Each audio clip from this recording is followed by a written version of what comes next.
warahmatullahi wabarakatuh. Hai teman-teman, nama saya Nova Alvaris, kelas 3 SD. Saya dari sekolah SDN Reka 6. Nah teman-teman, kali ini saya mau bercerita sebuah dongeng yang berjudul Malin Kundang. Pada zaman dahulu, hiduplah seorang anak yang bernama Malin Kundang bersama ayah dan ibunya yang miskin. Mereka tinggal di sebuah desa di pesisir pantai. Tidak banyak yang bisa dilakukan di desa mereka. Tanahnya gersang, ikan di laut pun sedikit. Malin kecil suka sekali bermain. Setiap hari kerjanya hanya mengejar ayam satu-satunya milik kedua orang tuanya yang bernama Burik. Pada suatu hari, ayahnya hendak pergi merantau ke negeri seberang. Konon katanya di negeri seberang sangat kaya, cari uang di sana juga sangatlah mudah. Ayahnya pun berangkat bersama orang-orang yang hendak merantau juga. Tinggallah Malin dan ibunya yang di desa yang miskin itu. Hari demi hari tidak ada kabar dari sang ayah. Ibunya Malin pun harus bekerja lebih keras untuk memenuhi kebutuhannya dan Malin. Sementara si Malin masih saja mengejar si Burik. Pada suatu hari saat hendak mengejar si Burik, Malin Kundang terjatuh. Kakinya tersandung batu, tangannya tergores batu tajam. Lukanya cukup besar dan mengeluarkan darah. Ibunya pun segera mengobati luka si Malin. Dengan penuh kasih sayang, ibunya mengobati luka Malin dan berkata, "Sudah nak, tidak apa-apa. Luka ini pasti akan sembuh. Namun bekas lukanya akan susah hilang." Hari berganti bulan dan bulan berganti tahun. Tidak dirasa, kini Malin menjadi pemuda yang tampan dan kuat. Ia pun mulai bosan tinggal di desa yang kecil dan sepi itu. Ia ingin pergi merantau seperti ayahnya. Ia pun minta izin kepada ibunya. "Bu, izinkan aku untuk pergi merantau seperti ayah." Ibunya pun menjawab, "Jangan anakku, ibu takut kamu tidak akan kembali. Kalau kamu tidak kembali, aku hidup dengan siapa?" "Ibu tidak perlu khawatir, Bu. Aku pasti akan kembali. Aku akan jadi orang kaya dan memboyong ibu untuk ikut bersamaku." Akhirnya, tidak ada yang bisa dilakukan ibunya Malin Kundang. Malin Kundang bersikukuh untuk pergi merantau.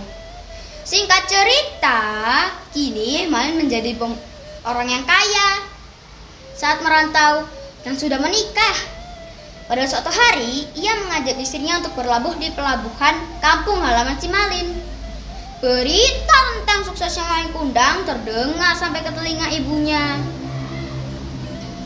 Dengan hati riang, ibunya Malin pun terseok-seok ke tepian pantai. "Apakah itu kapal si Malin, anakku?" ujar ibunya saat melihat kapal si Malin. "Aku yakin itu anakku Malin, itu pasti," batin ibunya saat melihat Malin turun dari kapal. "Malin, nak, kau telah pulang, nak."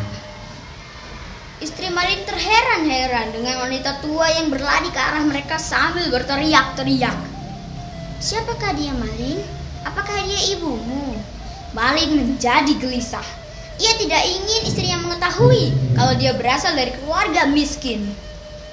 Entahlah, mungkin hanya pengemis tua yang ingin minta sedekah. Ibu tua tersebut pun mendengar perkataan Malin dan berubah sedih. "Masa kamu tidak mengenaliku, wahai anakku? Aku ini ibumu yang membesarkanmu." Malin menjadi marah. "Ibuku sudah mati. Jangan mengaku-ngaku, wahai pengemis tua." "Lihatlah bekas luka di bagian itu. Hanya anakku yang memiliki bekas luka itu." Malin Kundang semakin marah. Ia menyuruh pengawalnya untuk mengusir ibunya sendiri. Ibunya pun berdoa kepada langit. "Ya Tuhan, jika dia benar anakku Malin Kundang, kukutuk dia jadi batu." Seketika petir menggelegar, padahal langit sedang cerah. Malin merasakan hal aneh di tubuhnya yang semakin kaku. Ada apa dengan tubuhku? Tubuhku kaku. Tidak. Malin Gundang pun bersujud hendak meminta maaf kepada ibunya. Namun terlambat sudah untuk menyesali sifat durhaka kepada ibunya karena ia telah berubah menjadi batu. Nah, itu dia cerita tentang Malin Kundang. Sekian cerita dari novel, semoga bermanfaat. Terima kasih. Sampai jumpa di lain kesempatan. Dongeng budale teko ati, semangate koyo geni, ngukir jiwa lan budi pekerti. Senyum ceria berbagi cerita baik. Salam literasi. Bye bye.